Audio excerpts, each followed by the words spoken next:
Ampifaliana ry avana malalina zao antsika miona toy izao indray a ian'ny tenin'Andriamanitra nasantsika fampianarana tsara ho antsika ny amin'ny andro meny tompo antsika. Ho aminareo izay efa nahazo finoana soa tahaka ny anay amin'ny fahamarinan'i Jesosy Kristy Andriamanitsika sy mpamonjy. Ampitomboana ho anareo iny ny fahasoavana sy fiadanana amin'ny fahalalana tsara n'Andriamanitra sy Jesosy tompontsika. Amen. Zoma 10 Mey 2022 manjina antsika lo hevitra hoe miasa mino ny fanamasina. Andery havana idera sy ankalazan'Andriamanitra isika. Fa izao kosa dia anatena mandrakariva ary tombo lalandava ny fidiarako anao. Ny vavako hitoro fahamarinanao sy ny famonjenao mandrakariva fa tsy fantatro ny isany. Hoentiko ny asa lehibe nataon'i Jehovah Tompo.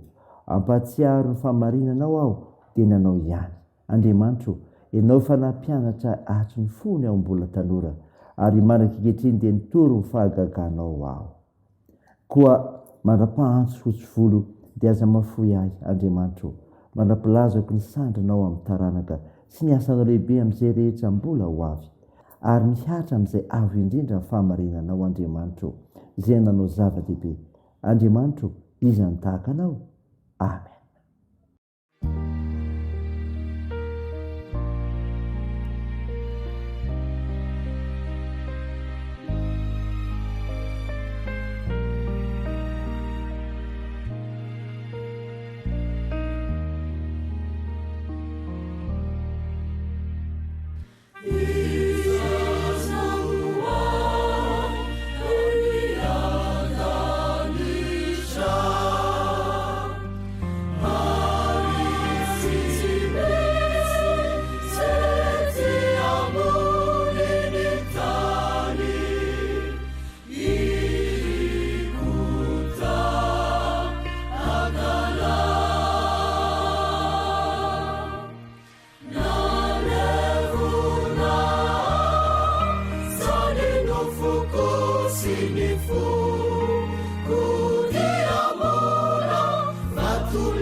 ivavaka isika.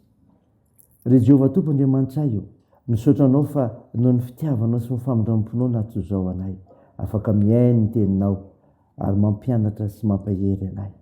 Mideranao zay tompo, mankalaza mivonahitra anao fa andriamanitra tsy toy ianao. Tompo, amindrafo aminay ary mamelahary fahatsoanay, sasaony hitanay. Mangataka fananao masina zay hiaso anatinay amin'ny fandranesana ny teninao anay. Aminaran'i Jesosy Kristy no anaovanay izany mivavaka izany. Amen. Ny fiainao antsika amin'ny unité ry havana malala dia hitanao ao amin'ny epistely nosoratan'i Paoly amin'ny Kolosianina. Kolosianina toko 7 ny andiny voalohany ka hatramin'ny 4. Mpivaky toy izao aminaran'i Jesosy. Koa raha niarana tsangana tamin'i Kristy ianareo, dia katsao ny zavatra any ambony, any amin'ny toeran'i Kristy, izay mipetraka ao tanana ankavanan'Andriamanitra. Sainy zavatra any ambony fa tsy ny zavatra ety an-tany. Fa efa maty ianareo ary ny fiainanareo miara-miafina amin'ny Kristy amin'Andriamanitra. Raha iseho Kristy fiainantsika dia ara-miseho amin'ny koa amin'ny voninahitra ianareo. Amen. Ray masino, manamasinana amin'ny fahamarinana, ny teninao ny fahamarinana. Amen. Ry havana malala, ho aminao ny fiadanan'i Jesosy Kristy, ilay fampiaraka ao takavan'Andriamanitra ray mifoana ho antsika. Mofinaina vakina tamintsika ka hentsika teo, Kolosianina toko 7 andiny voalohany ka hatramin'ny 4. Epistely nosoratan'i Paoly manazava ny anariana, ny asan'ny nofo sy ny fitondran-tena mendrika amin'ny filazantsara. Ny toe-panahy mendrika amin'ny filazantsara dia izao: mikatsaka ny zavatra momba ny any ambony, mikatsaka ny zavatra momba ny any an-danitra. Ny asa mahery atao amin'ireo Kolosianina ny filazantsara ka nahatonga azy ireo iorona mafy. Na teo aza ireo fampianaran-diso izay nanozongozona ny finoany sasany. Eto dia nampahery azy ireo hatrany Paoly ary nampitodika azy mba hikatsaka ny zavatra momba ny fiainana marak'izay, araka izay nambarany hoe sainy ny zavatra any ambony fa tsy ny zavatra ety an-tany.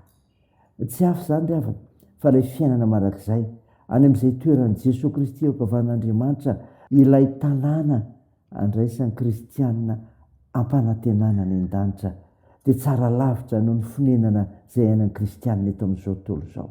Noho izany dia tsy tokony variana amin'izao fiainana mandalo izao ny mpino, fa hibanjina mandrakizay amin'ny alalan'ny fanoherana sy fisarahana amin'ny fanandevozan'ny filany nofo.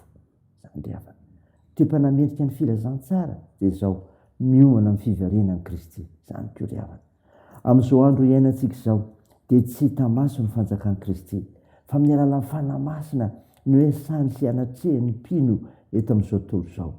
Fa amin'ny andro farany kosa, raha iseho amin'ny voninahiny izy, dia hampiasa ny seriny ka hampanaiky ny olona rehetra sy ny fanapahana rehetra, ary tsisy intsony fahefana afaka hanohitra azy. Amin'izany andro izany dia iseho ny fahefany amin'ny mpitsara azy, ka izay rehetra mino dia hanana anjara amin'ny voninahitry Kristy, satria izy ireo dia niara natsangana tamin'i Kristy tamin'ny alalan'ny batisa, sady hiara-manam-boninahitra amin'ny eo tany-kavanany iray any an-danitra. Izany ry havana, toe-panahy mendrika filazantsara izay ambaran'ny tenin'Andriamanitra, dia saina izany, raisy izany ho voninahitr'Andriamanitra. Mivavaka isika. Tompo, misaotra ny mofinaina nomenao izay milaza ny toe-panahy mendrika ny filazantsara, izay mikatsaka ny zavatra momba ny any an-danitra sy ny fiomanana ny amin'ny fiverenan'i Kristy. Jesosy, vangio ny isam-baravarana mba hitoeranao ka mijenao ny tsiraray no ny asan'ny fananao masina, andraisanao tony sy mpamonjy, anapaka ny tokantranony ary manolotra ny ainao ianao ho famonjena azy. Mivavaka izay Tompo, manasanareo marary rehetra mila nivavakay, ampirizanao ny mpitsabo koa. Jesosy, atanjao ireo azo bahorina, toandro mareo soikolona ireo sahirana, fonjesy arovy izay amin'ny toe-javatra misy eo amin'ny fiarahamonina misy anay, mitaheny amin'ny fiazakazanay, fampizara ho anay ny fahasoavanao. Tompo, tehisy arovy ny firenenay, anaran'i Jesosy Kristy mpamonjy anay, mivavahanay miaraka amin'ilay vavaka nampianarana anay koa manao hoe: ranay izay ny an-danitra, ao masina anie anaranao, ho tonga anie ny fanjakanao, atao anie ny sitraponao ety an-tany ho tahaka ny an-danitra. Meo any anio izy anona sahaza ao anay, ary mamela ny elokay tahaka ny namelanay izay meloka taminay, ary aza mitondra anay amin'ny fakam-panahy, fa manafanay amin'ny ratsy, fanao ny fanjakana sy ny hery ary ny voninahitra mandrakizay. Amen. Raisiny finoana ry avana nitsodrana tolotra anao aminaran'i Jesosy Kristy. Ilay Andriamanitra reo rano fiadaniny atonga anareo voatokana tanteraka ho azy. Ikarovany avokoa ny fanahinareo sy ny ainareo rano tenanareo mba tsy hanatsiny amin'ny andro avian'i Jesosy Kristy. Tompontsika mitana ny tokony mena Andriamanitra izay miantso nareo ka ho efainy izany. Amen. Dia an'Andriamanitra irery ny voninahitra amin'ny anaran'ny Ray sy ny Zanaka ary ny Fanahy Masina. Amen.